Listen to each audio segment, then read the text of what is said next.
Chapter 10, Section 5 is about orbiting satellites.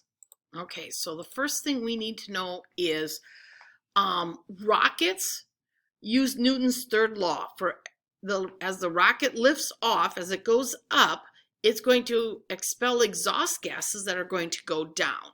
So literally when rockets have launched off for NASA, these big metal doors open up and all the gases go down into the ground so that we aren't starting fires all over the place. So that's how rockets get up into space. The next thing we need to know is what the term satellite means, and it means any object that travels around another object in space.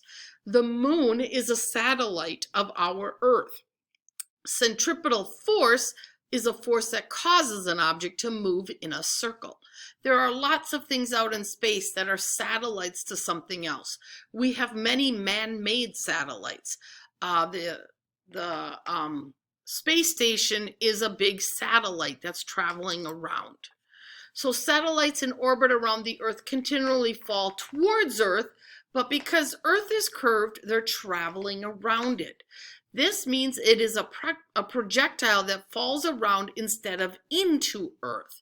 It moves ahead due to its inertia and gravity continuously changing the direction. Until something stops it, that item is going to continue to orbit. If it cannot overcome the gravity, gravity will force it to go into Earth. Section 5 review questions. According to Newton's third law, the rocket exerts a force when it pushes the gas out backwards. The gas exerts and pushes equally, but in the opposite direction, to push the rocket forward. Question 2 is asking what happens as satellite falls. The surface of the Earth is curved, so it's kind of going around it and not into it. Question 3, it is not correct to say satellites stay in orbit because they are outside of the pull of gravity.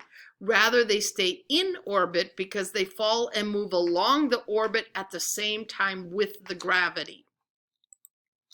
And the last question in this section.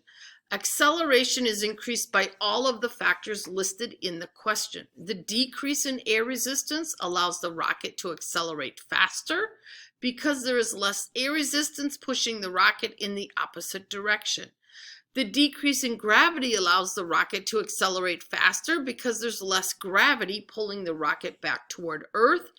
And the decrease in the rocket's mass increases acceleration because the same force is acting on a smaller mass, causing a greater acceleration.